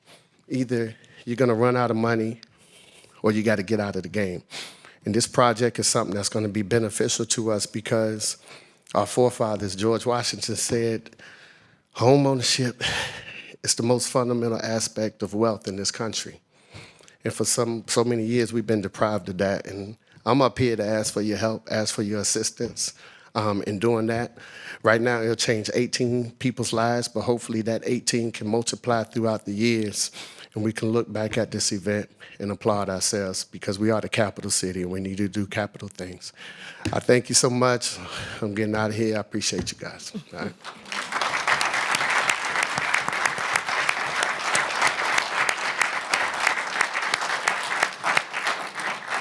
So, Council, I promise this was not a setup. Really a true indication of the work that we are continuously doing in this community, and our partners look different, right, than they have looked in the past. And as long as I sit in the seat, I will continue to champion that cause, because we want to create a Raleigh for all. So we're done, and if there's any questions about the project, I'm happy to answer, or one of us can answer. I'm ready to make a motion to approve. Oh, you have a question? Okay. No. Yeah, just want to say, like, I love the model. I think the land trust model is a really important tool in the affordability toolkit. Like, the idea that people will be able to build some equity on the structure and then move on to another step or pass it on to the next generation is really important. So super support the model and really glad to see an additional unit and deeper affordability on both the rental and the sale unit. So hats off to you for accomplishing that. I did want to ask, this was approved in 2021, it's 2024 now. Why the delay, and how long do you think until we have residents in there? Because we need those units yesterday. You're putting me on the spot. I'm going to just say that there were delays in approval throughout the process on the site, and leave it at that, on both sides, city and RALT. So it just took a little longer. In particular, stormwater was the biggest, just so you are aware. That took us quite some time. And then what was your second part? I'm sorry. When will we have residents? Oh. Well, if you make this motion and approve it, I can go get construction financing. And our goal is to have groundbreaking in May of this year. So that will be almost 3 years to the date of when it was first approved. Councilmember Fort. I'd like to congratulate y'all on something else you didn't mention in your presentation, but you've done a lot of outreach with the community. You've done a lot of outreach to try to bring on MWBE firms to participate in this project. So in addition to creating generational wealth with the folks who live there, you're also uplifting a lot of businesses in the community by giving them opportunities to participate in this project. So you didn't mention that in the slide, but I did want to just sort of lift up some of the work that you're doing outside of providing affordable housing opportunities. And so good job to you, your staff, and your partners for the work that you're doing on that side of it as well. Appreciate you bringing that up. Yeah, we do have a goal of between 30 and 40% MWB on the project, so thank you. Councilmember Branch. And I want to say, having grown up with you all, thank you, Terrell, CJ, and Lavelle, for giving back in the community that we grew up in, and making sure that people who look like us see us in places, that knowing that they can too strive for something great. So I want to thank you all, and thank you all for you all's partnership and your work that you continue to do. And with this being in my district, in District C, I'm going to move for approval. I'll second. That's my district, too. Jonathan's. And Jonathan's. And Jonathan's, yes. I will second that, and I just want to say... I beat you to the second. Oh. I just want to say thank you for your patience as we work through this. We had a lot of conversations, but we got it right.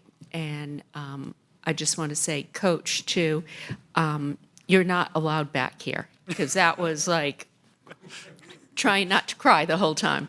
But that was one of the first times I met you at the the Boys and Girls Club, when you gave your speech, and there was not a dry eye in the house.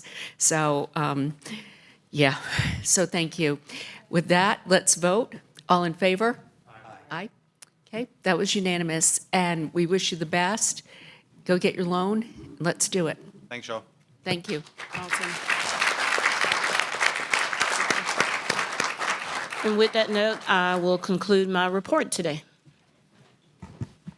Okay. Next we have, that was quite a finish. Next we have the report and recommendation of the Economic Development Innovation Committee. No report. We still have the one item pending, but we're just going to continue to hold it for a little while. Okay, Growth and Natural Resources. Yeah, a couple items. GNR, we met on January 23rd. We talked about two items. The first was the proposed rezoning of 0 Gorman Street, case Z3523. The committee, like Planning Commission, made no recommendation, but we gave informal feedback to the applicant, encouraging continued work to mitigate environmental impacts of the proposed development. Members of the public representing PEJ, Partners for Environmental Justice, and Sound Rivers, they spoke to concerns about loss of permanent open space and negative impacts to the Walnut Creek watershed, whereas the benefit of the rezoning is new income-restricted housing, which is badly needed. The public hearing is scheduled to resume this evening, but the applicant has requested another month to consider additional conditions. So I believe that will be taken care of tonight. Yeah. Okay. The committee also asked staff to identify future opportunities for council to explore the intersection of affordable housing and environmentally sensitive regions like floodplains and areas that experience water quality impairments and structural flooding. We do have a number of these kind of conundrums that have come to us. So how do we think about this more holistically? This would include opportunities to evaluate additional policy direction within the comprehensive plan and the affordable housing location policy. Any questions on the first item? Okay. The second was the Comprehensive Plan Amendment, CP 423. The public hearing for this item was open and closed on November 7th, and the item went to GNR. The committee recommended approval of the portion of CP 423 that adds Area 1 north of P Street to the downtown transition map. We did not recommend that council add Area 2 south of Peace to the downtown transition map because of the character of development, that's Glenwood South, that would be incongruous with the proposal. Our recommendation to add Area 1 to the transition map is intended to provide guidance for transition between uses. It does not provide regulatory height guidance or restrictions. Because the public hearing is closed for the item, we could take action today, but because I'm just presenting this information, I would like to give council more time to consider. And so I would recommend, and I can make a motion, that we bring this back as a special item on February 20th. Okay, all in favor? Aye. Okay, that was unanimous. Thank you. And our next meeting is February 27th, but there are no current pending items, so I don't think we need to meet. All right. Safe, Vibrant, and Healthy Community Committee. We had the Downtown Public Safety update in committee. We have voted to recommend the item out with no further action taken. So, and then we don't have any other items in committee, so that will be that. I just have a request. I know as this went through, we've had it since I think September, and some things were actioned beforehand, but it got sent to committee, and I think there was some confusion as it came out as to what we were supposed to have done with it. So I think my request moving forward is when we send things to committee, if we can have actionable items so that we know as a collective what we're doing in order to take it out of committee, would be really helpful, especially on such a big topic like public safety in downtown. Thank you. Okay, transportation and transit. We had two items that were reported out. The first one was the New Bern Avenue Corridor Community Supportive Projects and Programs. The staff presented the presentation on the items and the outreach that has taken place along the corridor. This was received as information to the council. This was first reported to the committee back in, I think, October. We held it to give it time for us to have the hearing for the TOD that we had on the 30th. So there's no action items for this first one. And for the second one, we also received information about the bicycle and mobility plan update. The staff will be moving forward with that update. There were no actionable items to report out on that item as well.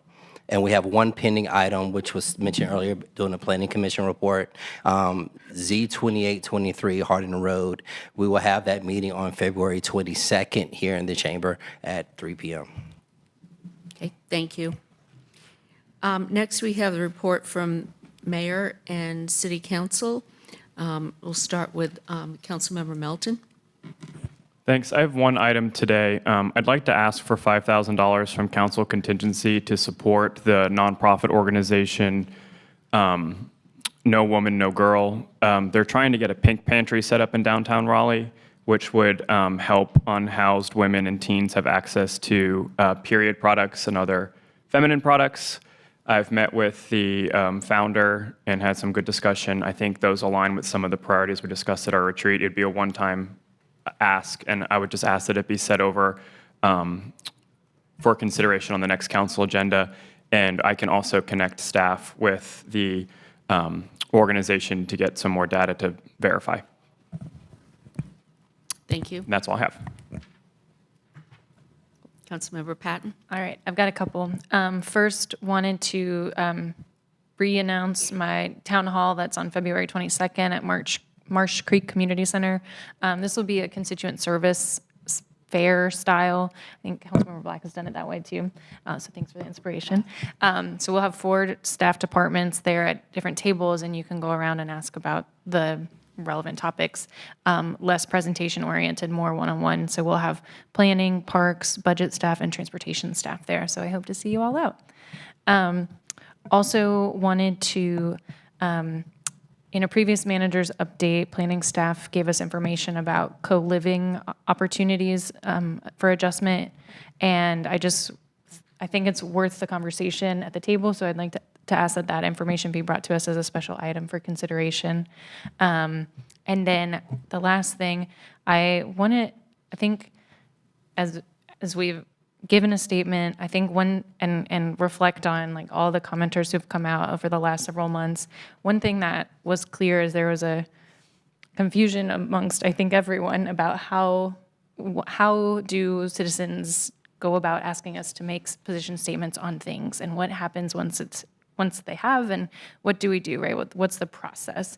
And I have heard of this tool called a legislative handbook in the cities where I've seen it, but we could call it something different. But this is essentially like an encyclopedia of position statements that maybe are not exactly municipally related, but could be like state or national. So for example, it could say something like, City of Raleigh stands in solidarity with LGBTQ rights, including trans access to healthcare. Just a quick thing, not a whole whereas, but just a sort of paragraph. But there would be procedures for how things go in the document, how things might come out of the document as the council evolves over time. And so in reading about that, it felt like that might be a useful tool for us going forward. So I love if staff could do a little research and maybe provide a little bit of a response in the manager's update on what might be possible in that kind of vein. That's all. Councilmember Black. Yeah, I just wanted to wish everyone a happy Black History Month, considering what we just snaps. Considering everything that we just heard at the podium, I think we still understand the gravity of like the legacy that we are working through every institution and every channel that we have in this society. I feel truly blessed to be here, despite people may not wanting me to be here. I feel blessed to be able to be here and stand on the shoulders of truly giants who have come before me and paved the way for my ability to be here and to use my voice at this table. So I just wanted to wish everybody happy Black History Month, and a reminder that what we lack in days, we make up for in substance. Additionally, I wanted to thank everyone who was able to make it to my roundtable discussion over the weekend at Millbrook Exchange Park. We had a really great conversation going over some of the things that we talked about during our retreat and just talked about council priorities. And it's really great to get feedback. I'll be back again next month at the Green Road Community Center. I'm kind of making it across the district. And I want that one to be all about housing. So that should be a really interesting one. Additionally, I want to remind everyone that I have another around the district with Councilmember Black at Lake Lynn Park, like the lake. Let me check the date. I forgot the date already. February 24th, so a Saturday. So hope to see you there, and that's all for me. Councilmember Branch. Thank you. Just a few quick items. First, on our consent agenda, we had item C1. It's an annexation on Dowling Road. I just want to just make others aware and councils aware. I think this annexation is for a self-storage facility, but I know it's where it's located. I do have some concerns, so I look forward to those conversations when we have the public hearing.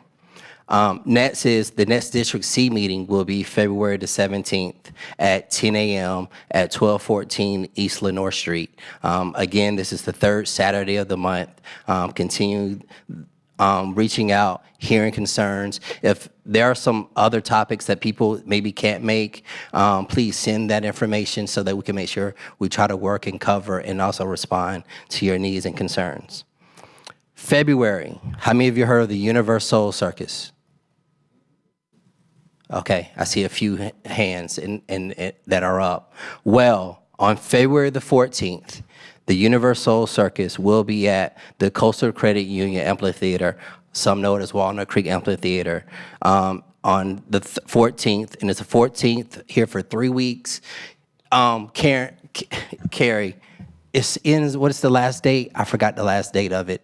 Do you remember? I want to say it's like the 22nd or March 3rd. I want to say it's March 3rd. March 3rd. So from February the 14th until March 3rd will be the Universal Circus. Now, one thing that they're doing interesting is they will be having guest ringmasters throughout. And it happens to be on February the 16th that they have asked me to be a guest ringmaster at the Universal Circus. So I ask y'all, please come out, not just to support me, but grab your kids. And I know there's been a lot of concerns in the past about animals in circus and things. There are no animals in their show, not even a dog. So for those that do have those concerns, I do want to mention that and put that out there.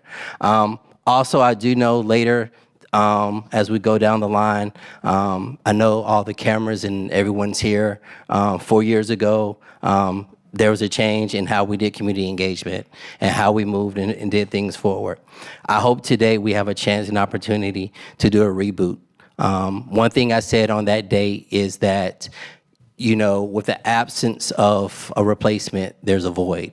And for 4 years, there has been a void. And hopefully today, we can make the first steps of doing something to move things forward. But I do want to thank those CACs that did remain active, that did remain engaged. I know it has not been easy.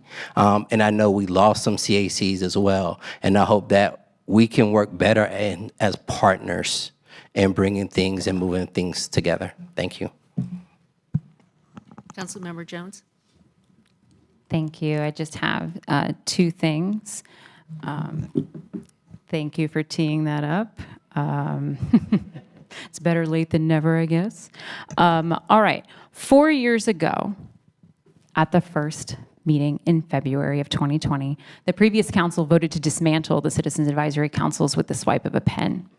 Having just been elected as the chairperson for the entire organization, I, along with the CAC structure, were left blindsided in what felt like an attempt to silence our voices.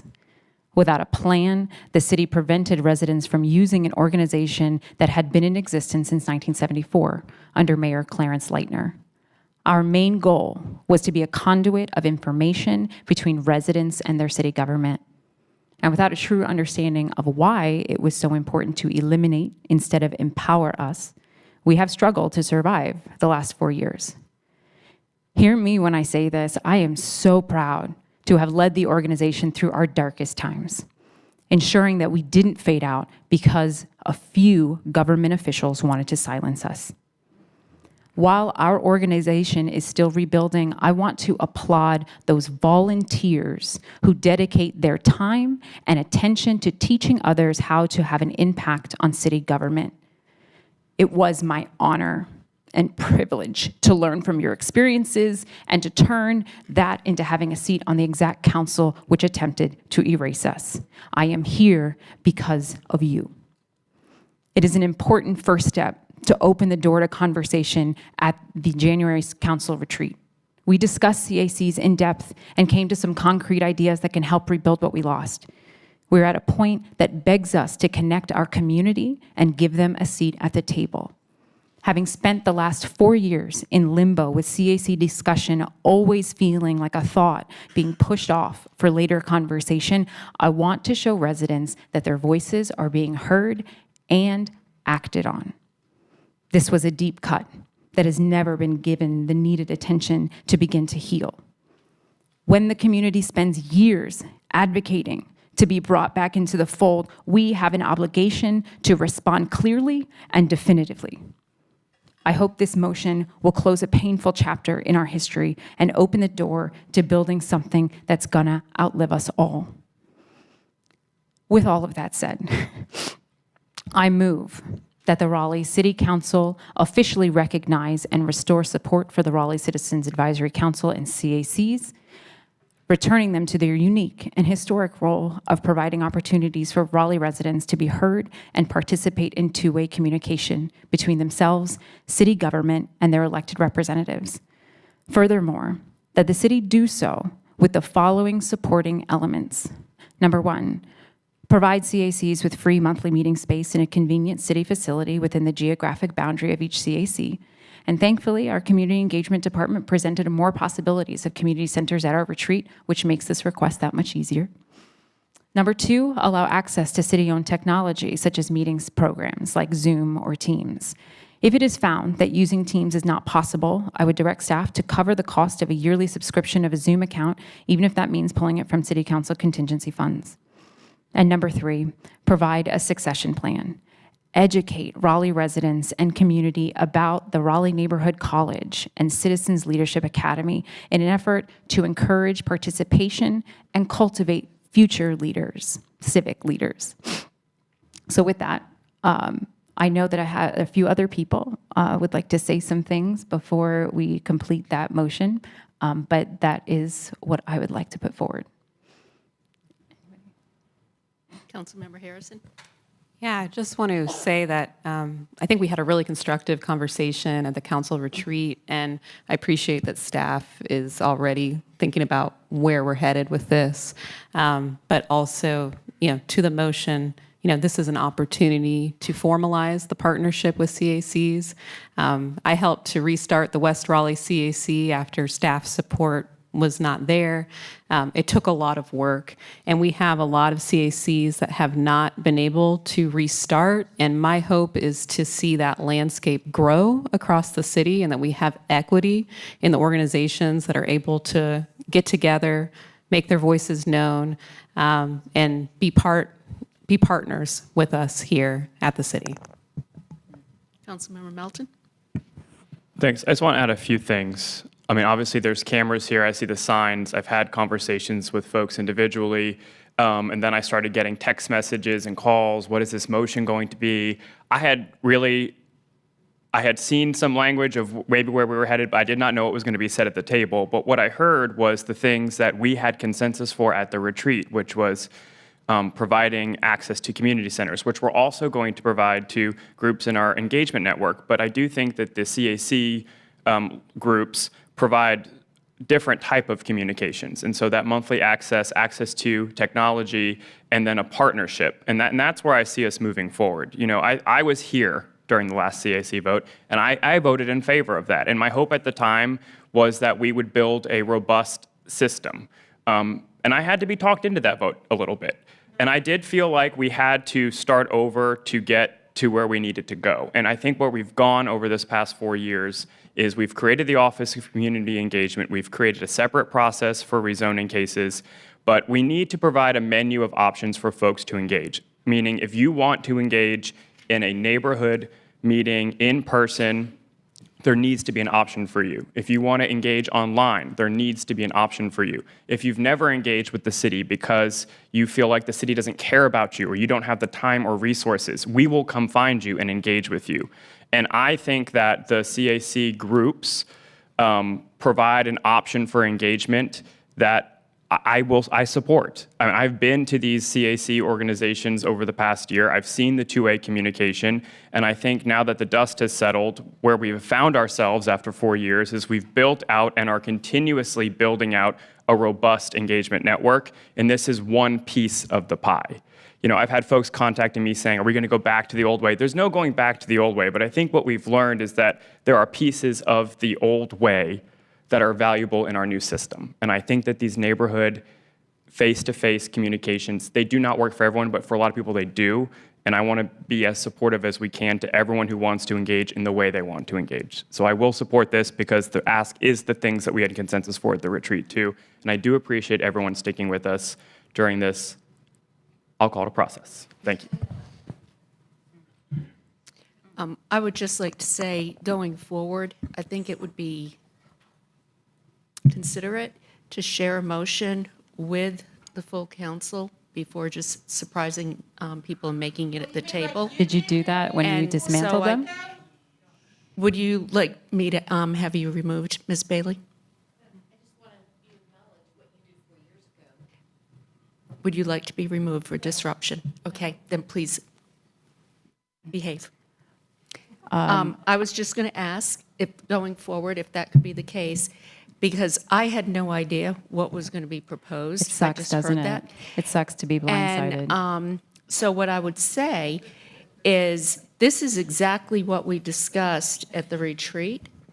Why are we bringing this up in a formal motion when we already had consensus? Because our CAC community needs to understand that we're actually going to take action because we sat here for 4 years and did nothing. You What were felt on- like you nothing. were on the committee. We can keep, and I can tell you that that committee was nothing. I said it here in council that it was a joke. That the only thing that came out that I agreed with was that there are 28 community centers that we didn't reflect in CACs. It's the only thing. And I said that at a public comment section, and I'll say it now. The reason that I'm okay with how this happened today is because this is what you did to us 4 years ago. It doesn't feel I good, didn't do does it.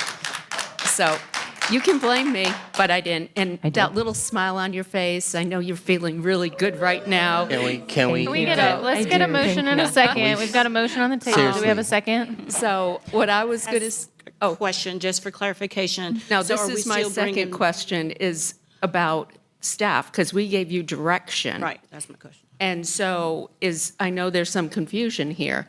We gave staff specific direction to come back to us. The city manager asked us for a couple of months to come back to us. Well, let's So- go through the things. The first point is CACs with 3 monthly meeting space. At our retreat, we already acknowledged that that is possible. That's already going into effect, so that's done. The allowing city access to TV or to Teams or Zoom, I did say if it's found, so there is some time, if that's going to be the 2 months, that we need to come back with that, that's fine. And then 3 is to provide a succession plan, which is going to take longer than a few months. So I'm interested in hearing what that could look like for staff, but it's all things that we discussed, which was intentional. And this is no direction different than what we've discussed. So the only thing, if you'll allow me just a second, Mayor, to kind of just get clarification for staff so that we'll know what we're doing and bringing back, is the opportunity for the access to the facilities. Let's just say there were 18 CACs in the past. We don't have 18 facilities available. So what we're going to have to now go back and do, based on what Ms. Hinton proposed through her presentation for the engagement network, is to kind of figure out what facilities we do have that will be able, that are not rented out or already assumed through the end of the fiscal year. So if that might pose a little bit of issue, the other two pieces, we will bring that back with the rest of everything else that we talked about on the And at the just retreat. for, as this partnership grows, just to understand, there are currently 9 active CACs, 6 of which already use space. The others don't have leadership. So none of those that are in, let's say, our Forestville location, our South Central location that were there, they don't even have a team to be able to access those facilities, yes. So I wouldn't be as concerned with those because we're still in that growing process. And that's where the partnership with Raleigh Neighborhood College and Citizens Leadership Academy comes so that we can help them build it. And then when it's available, that can become. So that's not an item that would need to be put forth tomorrow or in 2 months. Those are things that the current CACs that are meeting already have that access. And we're just making sure that we have a framework that we can grow with. Okay. Understood? But allow us to bring back a manager's report, just so that there is some consistency and a level of expectation, so that we will be able to provide the facilities. That's all we're asking, just for clarity. We can put that in, potentially in Friday's manager's report. Would very much appreciate it. And then just to speak directly to CAC, I am very appreciative that you're here. I know that this was something that needed to be said because we have been drug along for way too long. So while we did discuss it in our city council retreat, this is something I want you to know that as a council, we are committed to. We waited for too long, not understanding that that commitment was never going to turn into a reality. And I wanted to make sure that you know that this council does support that. So thank you so much, and I will put forth that motion once again. Do we have a second? Second. Mayor Pro Tem? I had something to say, but Oh, I'm so sorry. I'm so sorry, Mary. Councilmember Black? Please go ahead. Okay. Okay. All right, all in favor? Okay, thank you. That was unanimous. Awesome. And,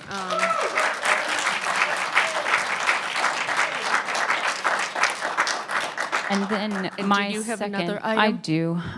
The second thing I wanted to bring to just bring to the attention and see what path forward we have is our boards and commission members are also a valued entity within city government, which helps provide advice and recommendations to city council. I've learned recently that some members are not comfortable sharing their personal emails in a public space, and I would like to direct staff to remove all personal email accounts from the city website. I believe there needs to be possibly a general board email for residents to reach out to, and then staff liaison can forward those messages onto the board if needed, but definitely looking for guidance on that. How do we remove those emails, knowing that it's always going to be part of public request, but to have it not being public facing for those board members. Is that I possible? think that's a question for the city attorney, is whether or not it's a matter of public record. I do think it is a matter of public record, but what I understood you to ask was what other options might be available, so we can, the manager and I will work on that. Definitely, because it's really, I understand that, and that it would, and that's fine. It's just the email. I think the concern was having it on the website.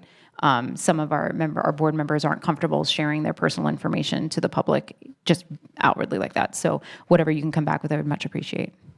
All right, thank you so much. That's all. Would it be okay if I We, jumped oh, up? I just wanted to jump into one thing, follow up on that. We've also had instances where people have emailed people thinking they stand one place on an issue when they don't, and they have found that very intimidating. So follow up on that. Councilmember Patton? Yeah, I feel like just to, while you're researching what might be possible for our members of boards and commissions, if we could look at the process for how we are, what's happening when people sign up for public comment, if the full list of commenters is shared, and if that list ever intentionally or accidentally shares personal email, certainly it's a matter of public record, but there's a difference between like providing it upon request and offering it up. And so I know we've gotten a little bit of feedback from residents. They feel potentially their emails being shared when they're on the comment list with other commenters and have a little bit of skittishness about that. So I'll just kind of throw that in the mix. Yep. Councilmember Fort? Well, mine is not nearly as exciting and fun. Councilman Branch, I'll be at Cat Williams, and so I'll miss you at the Universal Soul, but good luck with all that. You know, lions and tigers and bears and stuff. So during the retreat, we talked about the potential to do some type of fix for our boards and commissions that require the county to do an appointment based on the ETJ. I think staff has taken a look at the statute. There may be some flexibility in the statute because a portion of it reads if there's an insufficient number of qualified residents of the ETJ area to meet the membership requirements, the Board of the County Commissioners may appoint as many other members, as many other residents of the county as necessary to make up the requisite number. I think there's some confusion between our staff and the county staff. We've sent over names, and those names have been kicked back just based on the requirements of the person being in the Raleigh ETJ versus being in the just ETJ period. And so I would ask between the county manager, the clerk, and the city attorney to talk to your counterparts over at the county office to make sure they understand there's some flexibility there. So when we send over names, they have the ability to make those approvals and not kick those folks out and prolong the process. And if y'all find that in the conversations that we need a legislative fix, then let us know that so that we can start working towards that as well. But it's really taken a long time to get people seated on some of these boards, and I think a portion of it is just based on confusion. So if y'all could clean that up between the two sides, that would be great. So again, not as exciting as other conversations today, but hopefully we can get some boards filled. Thank you for that. Councilmember Harrison. We will have a District D Neighborhood Alliance meeting on Saturday, February 17th. That's at 9:30 in the morning at Carolina Pines Community Center. The focus is going to be on pedestrian and bicycle infrastructure. Transportation staff will provide presentations, and looking forward to seeing folks come out. Also on that note, I'd like to get a manager's report about it's House Bill 198. This is at the state level, and basically we have currently a prohibition on the use of DOT funds for standalone bicycle and pedestrian projects. And I'm just curious if there's an opportunity for the city to weigh in on that. It seems like there's an opportunity with this new House bill to remove that limitation. So just curious if there's a way to advocate. Okay. Okay, I just wanted to note that the city of Raleigh came in second in Milken's Best Performing Cities list. That was announced this morning. I want to thank the council and the staff for moving us forward. We had taken a dip, I think, the year before, but we're back, and I won't say what city was on the top, but I think we're better than that city. So, having said that, the second thing I wanted to ask, and I will ask that this be brought back at our next meeting, United Arts has asked us for the past couple of years, when COVID hit, they really took a beating on their fundraising abilities. And they created this event. It's called Big Night In for the Arts, and they did it virtually. Last year and this year, they were doing it in person. They've asked us for a $10,000 sponsorship again to help support this event. Invitations, one thing that comes with the sponsorship is invitations for 10 people to attend the watch party.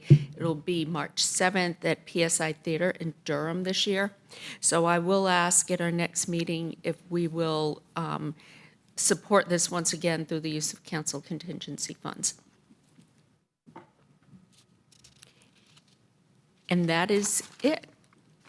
So next, appointments.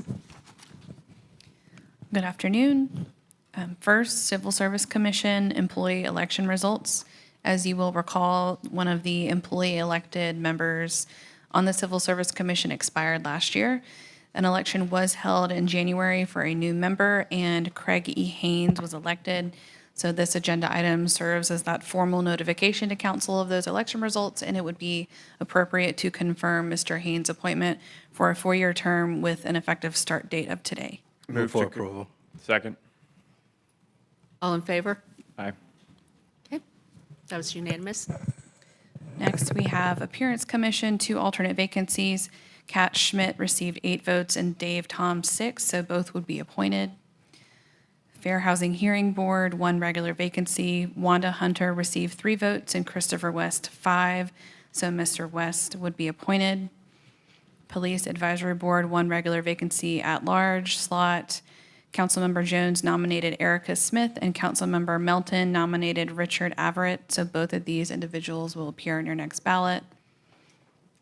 Raleigh Convention and Performing Arts Centers Authority, 1 regular vacancy. Councilmember Patton nominated Sharon Bradwell, so that will be appearing on your next ballot. I'm also going to have a nomination. I just need to confirm with the person. I'll send that to you. Raleigh-Durham Airport Authority, 1 regular vacancy. Dr. Jerry McCrane and Shelley Winters each received 4 votes, so this will be carried over to your next ballot. Raleigh Sister Cities, 1. I'm sorry. This is the second time that that's gone to that 4-4 vote, and I know that this is the same problem we had with the HRC Commission in delaying and keeping that held, so that's on us. Is there any way that we can move this forward, or what needs, can we have a discussion at the table?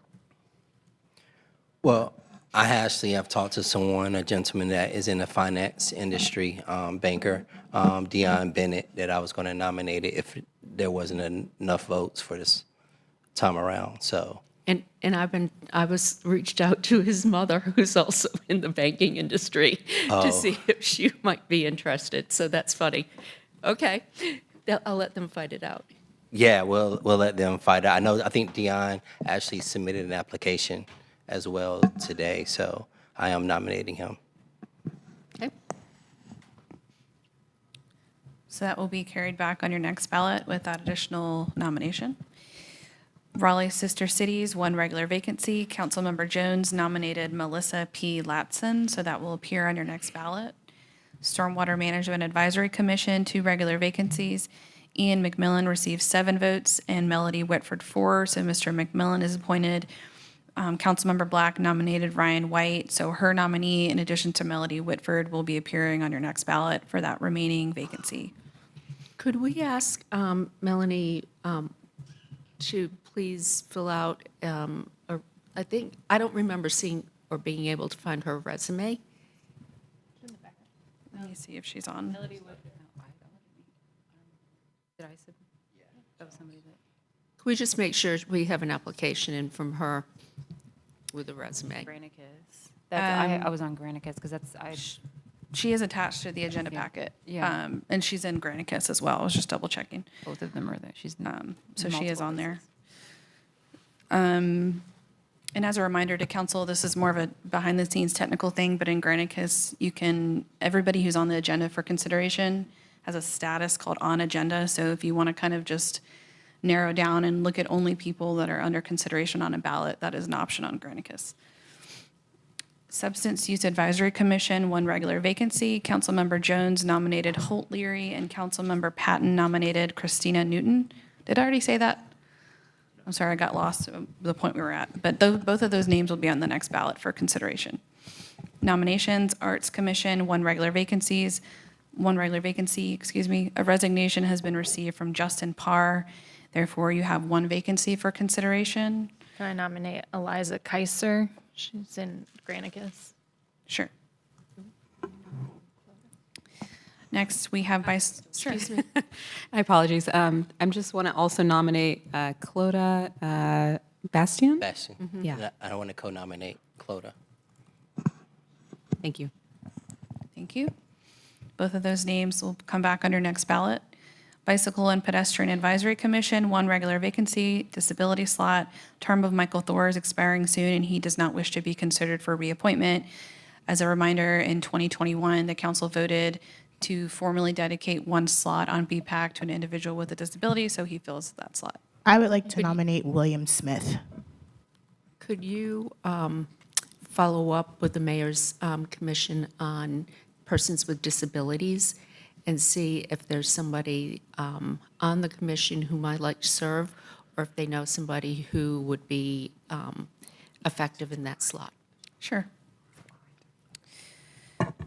Human Relations Commission, 1 regular vacancy. The youth slot, a resignation has been received from Aaron Casey.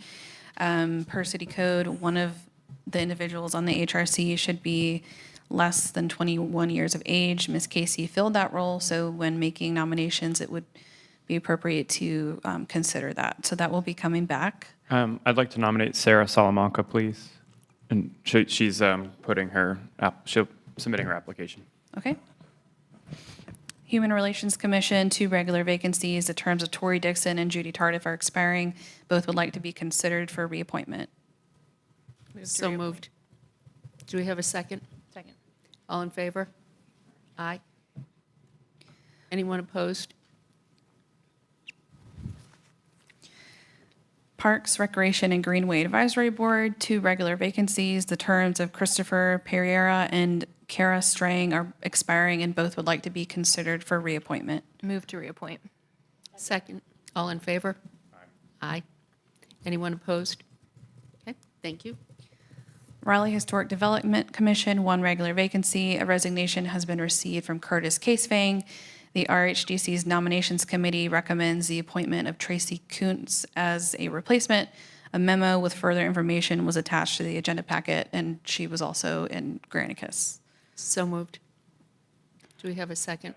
Can I just say something before we vote on there? I'm definitely going to vote for her, but as I was looking through this board, the majority, except for 1, it comes from District C and District D. So I would ask that in future, as we have, I know we have a few possible appointments coming up in June, if we'd look to expand the diversity throughout the city in the next, not in this one, but in the next iteration of this position.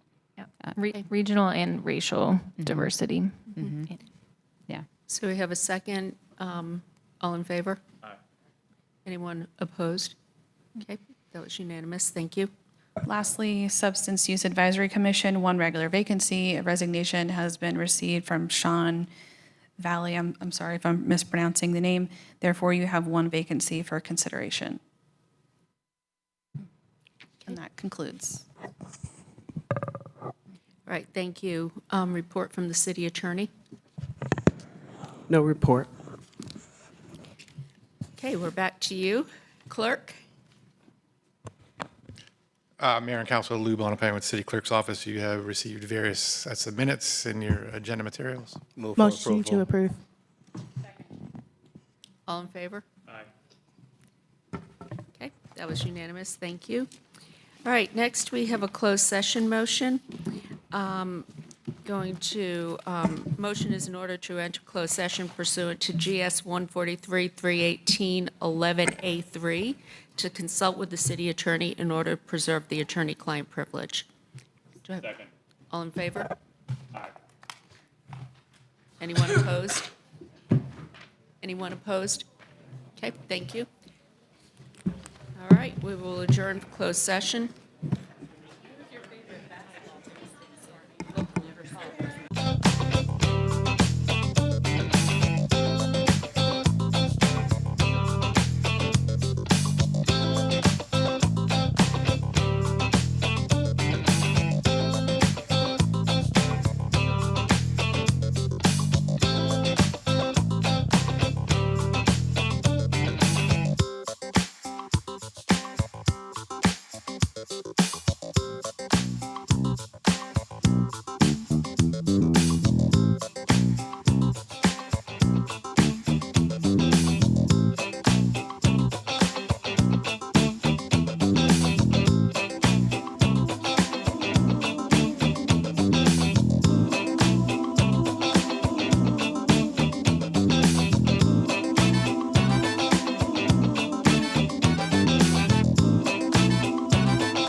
So during the closed session, the city council received information from the city attorney, and we directed staff to take appropriate action related to the matter discussed in closed session.